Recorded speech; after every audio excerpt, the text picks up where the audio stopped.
We'll start with part two, where you have to speak for like a minute or two on a given topic. Okay, let's get started. Take a look at this card. It's got the topic and some prompts to help you. You'll have 1 minute to prepare and then 1 to 2 minutes to speak. Okay. The topic is, describe a time when you lost an important and valuable item.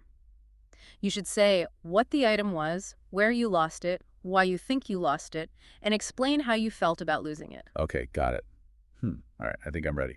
First, I'll give you a Band-Aid answer. Then we'll level up and see how a Band 9 response tackles the same thing. Sounds good. Whenever you're ready. Well, I remember losing my phone about a year ago when I was on my way home from college. It happened on the bus. My phone was a gift from my parents, so it was very special to me. It wasn't the most expensive phone, but I used it for everything. Calling, texting, taking photos, and even studying. I think I lost it because I was in a hurry to get off the bus and I left it on the seat.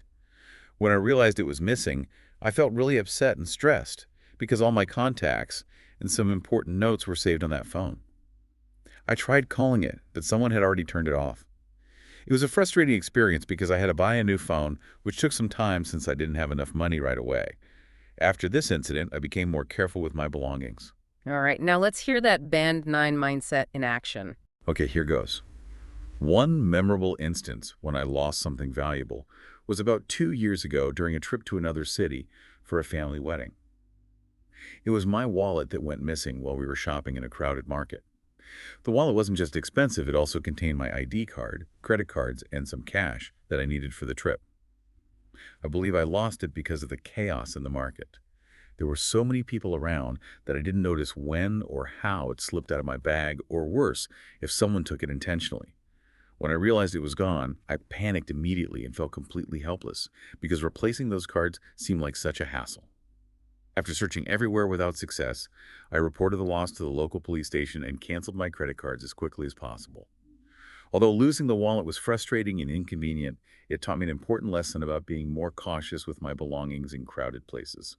Interesting. Two very different approaches to the same topic. Let's pause here for a second and analyze what we're hearing. Yeah, even just reading them out loud, I felt a difference. Like a difference in the energy and the detail. Yeah. Exactly. That first response, it's clear. It covers the basics. But the second one, the Band 9 answer, it just pulls you in more. What makes it so captivating? Is it just using fancier words or something? It's more than that. The vocabulary is definitely more sophisticated, but it's the storytelling itself that really shines. Okay, I'm intrigued. Tell me more. Well, notice how the Band 9 answer starts. One memorable instance. That right there, it sets the stage for a more engaging story. And instead of just saying, I lost my phone, it describes the wallet as valuable, mentions specific things like ID cards, credit cards. Ah, so it's about painting a richer picture, using details and language that has more impact. Precisely. And notice how the Band 9 answer brings in emotions.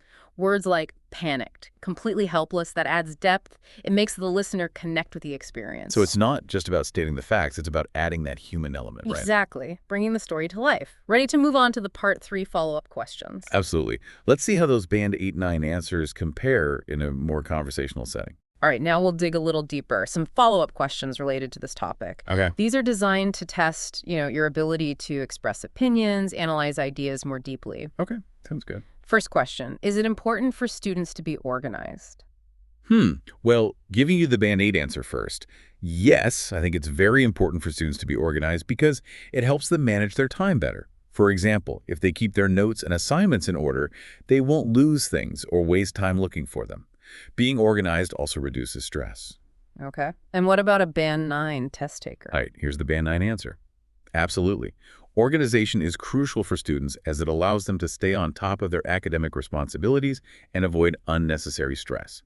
For instance, keeping track of deadlines and having a clear study schedule ensures that they can focus on learning rather than worrying about misplaced assignments or forgotten tasks. Interesting. Let's move on. Are there any good ways to remind us not to forget or lose things? Starting with the Band 8 response. Yes, there are some good ways. For example, people can use reminders on their phones or write down lists of things they need to take with them before leaving the house. Another way is to put important items like keys or wallets in the same place every day. Good. Now, the Band 9 answer. Okay, here it is. Yes, there are several effective strategies people can use. One method is setting alarms or reminders on your phone for important tasks or items you need to carry with you. Another is developing habits like always placing your essentials, such as keys or wallets, in designated spots at home so you don't have to hunt for them later. All right. Next question. What should parents do to teach their children not to lose things? Okay, let's start with the Band-Aid answer. Parents can teach their children by setting a good example themselves. They can also encourage kids to check their belongings before leaving school or other places.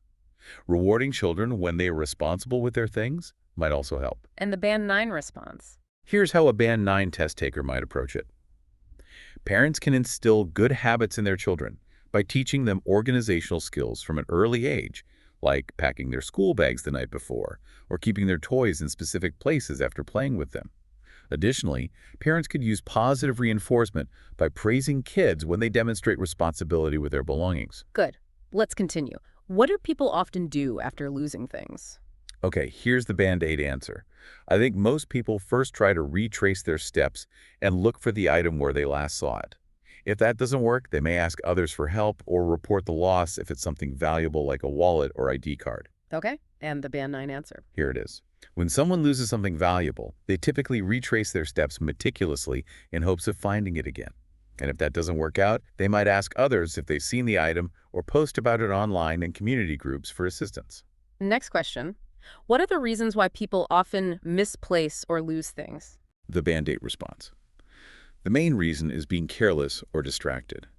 For example, if someone is in a rush or thinking about something else, they might forget where they put their belongings. And now, the Band 9 answer. Okay, here it is. There are several reasons behind this behavior distraction being one of the most common ones. People often misplace items when they're multitasking or preoccupied with other thoughts. Additionally, lack of organization can lead to losing things. For example, if someone doesn't have designated spots for their belongings at home. Final question. What are some common items that people tend to lose easily? Let's hear the Band-Aid answer. I think small items like keys, wallets, phones, and earphones are easy to lose because people carry them around all the time and don't always pay attention to where they put them. And lastly, the Band 9 response. Here it is. Small everyday items like keys, wallets, mobile phones, glasses, and even umbrellas are frequently misplaced because they're used so often, but don't always have fixed storage locations, making them easy to forget about during busy moments. Excellent work. We've now gone through a simulated Part 2 and Part 3 of the IELTS speaking exam. It's fascinating, isn't it, seeing how these different band levels actually sound? Yeah, it really is. I'm noticing how the Band 9 answers, there's this thread of insightful observation. It's not just stating the obvious. You're right, it is. It's about demonstrating a deeper understanding, like they've thought about it more. Like they're able to connect the dots in a way that a Band-Aid answer maybe doesn't quite get to. Exactly, and that's what examiners are looking for. They want to see that you can really engage with the topic, not just give those pre-prepared answers, right? So it's about showing that you can think on your feet, have a real conversation, even when you're under pressure. Absolutely. And remember, it's not about using the biggest words you can find or the most complicated grammar. Yeah. It's about using language Right. effectively, getting your ideas across in a way that's clear, concise, engaging. It's interesting. I notice how the Band 9 answers, they use specific examples to really illustrate their points. It's not just saying, like, parents should teach their kids to be organized. Right. It's more like parents can instill good habits by having kids pack their bags the night before. Those concrete examples, they make the advice so much more real. Yeah, for sure. Those details, they help ground the abstract ideas, make them relatable, make them memorable. It's like the difference between reading a definition in a textbook versus hearing a story from someone. Exactly. That's exactly it. So you're not just showing off your vocabulary, you're showing you can think critically, connect those ideas to the real world. All right, so for our listeners out there who are aiming for that Band 9, what's the one big takeaway from today's deep dive? I'd say it's this. Go beyond simply answering the question.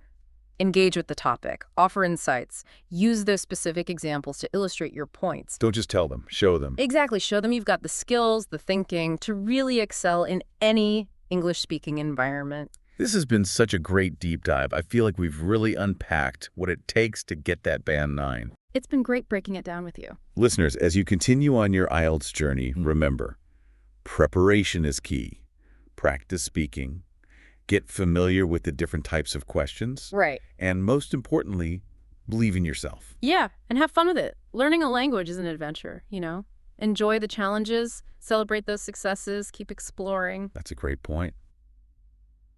Well, that's all for today's deep dive into the IELTS speaking exam. It's been fun. We hope you've learned some valuable insights and feel ready to tackle that exam with confidence. Until next time, happy learning, everyone.